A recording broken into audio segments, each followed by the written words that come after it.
그다음에 팔선녀의 존재가 나왔어요. 그래서 팔선녀. 추미애 대표가 오늘 공식적으로 팔선녀를 공식화했어요. 그러니까 그 팔선녀에 누가 있냐? 우병우 부인이 우병우 부인이 있다는 거예요.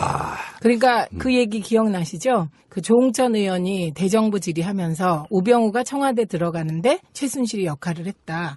그게 누구냐? 그 추적하는데 거기까지 하고 더 못했거든요. 그런데 팔선녀 그룹 안에 우병우 부인이 있었다는 거예요. 그러니까 뭔가 쫙 연결이 되는 거죠. 좀 있으면 이제 팔선녀들이 다 나오겠네, 실명이. 네, 지금 막 돌아다니는데. 듣기로는 기업체 회장의 네, 부인도 있고 등등 그렇다는데.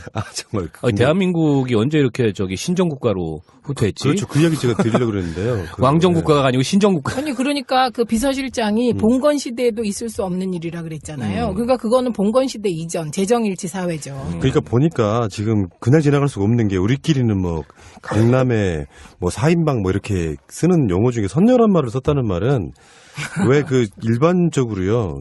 동네에 풍선 달리고 대나무 있고 이런 집들 대부분 다 이제 불교와 도교의 합체거든요. 그래서 신당이라 그러죠, 신당. 그래서 그 사람들이 스스로가 점쟁인데 그 사람들 보살님 이렇게 부르지 않습니까? 그러니까 선녀라는 표현이 종교적 표현일 가능성이 굉장히 높아 보이네요. 그게요. 네. 탱화 중에 네. 팔선녀 네. 탱화가 있습니다. 그러니까 그 팔선녀 탱화에서 이름을 따왔을 가능성이 있죠. 그러니까 정치인들한테 제가 최근에 한 몇 달 전에 그 종교적 이야기를 했더니 안 믿으시더라고. 에이 설마 그러던데 사실은 지금 야권이나 정치권에는 공식화 돼버린 상황이네요. 아니 종교? 그리고요 그 정치인들 그러시면 안 됩니다. 누군지 모르지만 이름 좀 얘기해 보세요. 지금 이세민이라는 분 있잖아요. 이세민. 그분한테 전보는 유력 정치인들이 많다고 합니다. 그래요? 저는 어제도 한 명을 만나서 얘기 들었고 심지어 이세민이 자가 발전을 해서 유력 정치인들을 콕콕콕 찍어서 호객행위도 한답니다. 자, 근데 설마 어쨌을까 저쨌을까 이야기를 하는데요. 이제부터 진짜로 한번 팩트를 한번 이야기해 보시죠.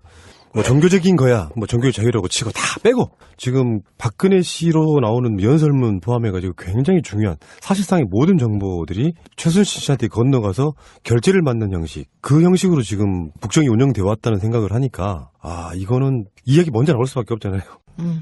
이게 들통나는 순간 사실상 야권에서는 탄핵을 먼저 걸고 나와야 될 정도 어마어마한 사안 아닙니까? 지금 사실상 탄핵 국면이죠. 심정은 다 탄핵 국면인데 지금 국회 구성이라든지 또 헌재 성향 이런 걸로 봤을 때 탄핵을 과연 추진하는 것이 현명한가 이런 거에 대한 판단은 따로 있을 수 있고 다만 탄핵에 버금가는 그런 조치가 불가피해 보이고 지금 이거는 그냥 무슨 레임덕이 아니고 통치권이 붕괴된 겁니다. 그러니까 통치권이 사실상 박근혜라는 가시적인 권력자에게 있지 않았다라는 게 백일화에 드러난 거예요. 근데 민주주의에서 가장 중요한 거는 권력이 가시적이어야 됩니다. 그래야 책임을 물을 수가 있어요. 근데 이번 최순실 이 국정농단 사건처럼 겉으로 보이는 권력 뒤에 진짜 숨은 권력이 이렇게 국정을 좌지우지했다는 걸 우리 국민들이 이제 목격하게 되니까 이거는 분노를 넘어서 허탈한 거죠, 완전히. 그러니까 그 내용 중에 어마어마한 게 있는데요. 두 번째 날 JTBC 보도가 첫날 보도보다는 좀 더 강력했다고 보는데 이명박과 독대했을 때가 있었잖아요. 네. 사실 독대라는 것 자체가 민주정부에는 없던 일이지 않습니까? 그 독대 시나리오도 받아봤고 국방위에 비밀 조촉한 안보 기밀도 최순실한테 갔고요. 청와대 인사정부 조직에도 개입했던 정황이 나오고 있고 그리고 나중에 그 조도에 가서 휴가를 보냈던 그 사진 미공개 사진 같은 것도 있고 이런 건데 일단은 이 정도 정보면은 이거 어떻게 봐야 돼요? 저는 정치인이 아니라서 어떻게 설명을 못 드리겠어요. 근데요, 요 전에 그러니까 요게 이제 분류해 보면 그 대통령의 해명과 연관해서 문제되는 부분이 많죠. 저는 이제 이재명 시장이 오늘 하야해라 이렇게 얘기를 했어요. 그런데 JTBC가 최초 폭로를 했을 때도 저는 그렇게까지 생각을 안 했어요. 그런데 난 그전에도 그렇게 생각했는데. 네. 그런데 대통령의 사과 내용이 세 가지가 거짓말이에요. 첫째는 그 어느 범위까지 조언을 받았냐. 그게 연설하고 홍보를 받았다 그랬어요. 그리고 다른 분야는 안 받았다. 근데 지금 푸나님이 말씀하셨듯이 그 군사 기밀까지도 다 공유하는 사이였다는 거예요. 이게 거짓말. 그다음에 두 번째 시기 문제예요. 그러니까 시기를 과거에 이제 박근혜 대통령이 선거할 때 도움을 받았고 청와대에 들어온 이후에 비서관들이 세팅되기 전까지 도움을 받았다 그랬어요. 그런데 이번에 나온 자료들 보면 2014년 자료도 있거든요. 네, 3월달까지. 그러니까 박근혜 정부는 그러면 뭐 2년 이상 세팅하나요? 그러니까 그것도 시기도 거짓말한 거예요.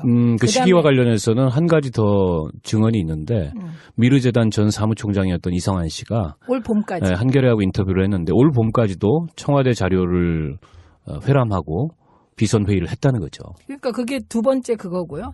세 번째는 표현하고 뭐 요런 걸 조금 도움받았다. 요렇게 얘기했는데 실제로 기획하고 지시한 게 최순실이라는 거잖아요. 그렇죠. 예, 그러니까 저는 박근혜 대통령이 잘못 어설프게 사과해서 쉴드 치면서 진짜 본격적으로 레임덕을 넘어 하야 국면으로 들어간 거다, 이건. 세상에 우리나라처럼요, 대통령이 대국민 사과를 하면서 거짓말하고 이거는 정말 받아들여지면 안 되는 거예요. 그렇죠. 잘못은 할 수 있지만 만약에 대국민 사과하면서 거짓말했다면 그건 진짜 탄핵 사유죠. 근데 이미 그 순간 드러나고 있었어요. 대통령이 그 3시 45분에 나타났다는 거잖아요. 기자회견 하러. 그때 한겨레 기사가 뜬 건, 그걸 부정하는 한겨레 기사가 뜬 게 거의 같은 시기예요. 그러니까 JTBC 보도에 대체 어느 정도까지 정보가 넘어간 건지를 알았다는 것 같죠. 그러니까 2014년 3월까지 파일밖에 없다고 생각하니까 실드를 치려고 보니까 정권 초기라는 말로 들이밀었잖아요, 지금. 2014년 3월로 끊으려고 한 거죠.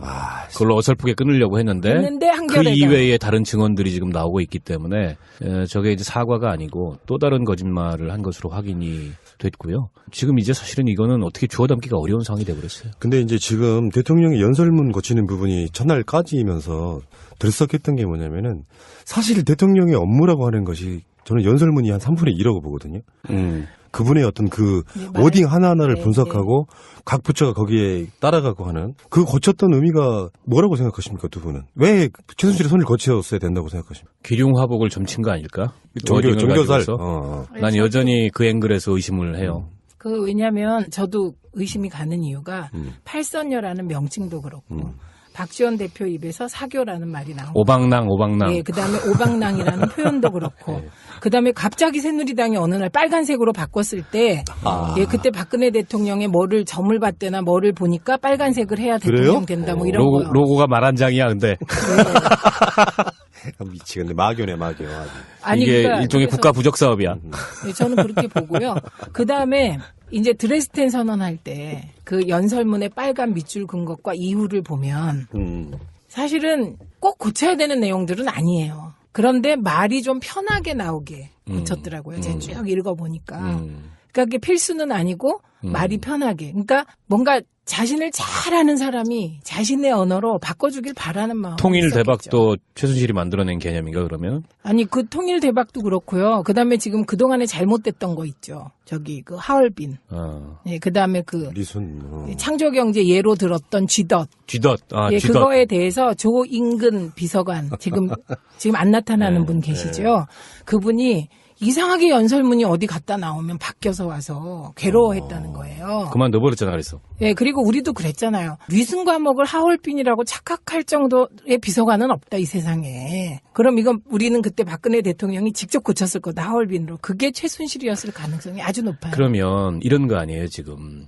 최순실 손을 거쳐 나오면 팩트가 틀렸어도 그냥 가야 되는 거야. 그걸 다시 손 못 대는 거야. 네. 이건 진짜 최고 존엄이에요. 그러니까 신내림. 최고 존엄보다 높은 건 신. 이런 것도 있지 않을까요?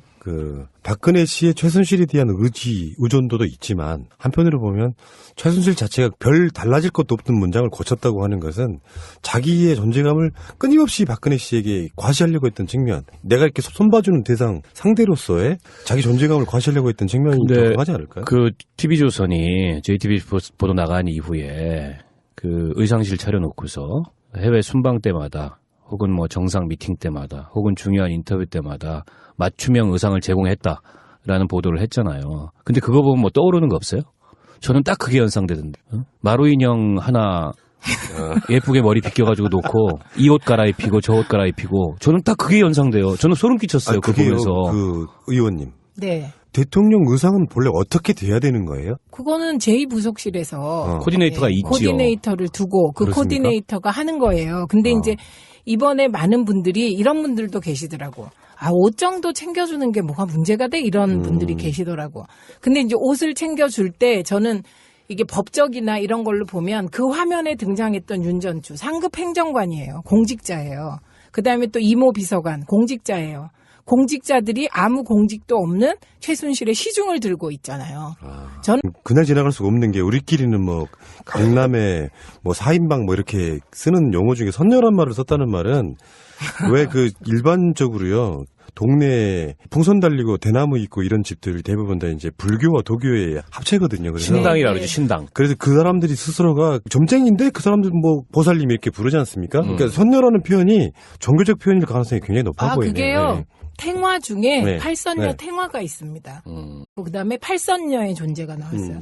그래서 팔선녀. 추미애 이름 참. 대표가 오늘 공식적으로 팔선녀를 공식화했어요. 그러니까 그 팔선녀에 누가 있냐? 우병우 부인이 우병우 있다면. 부인이 있다는 거예요.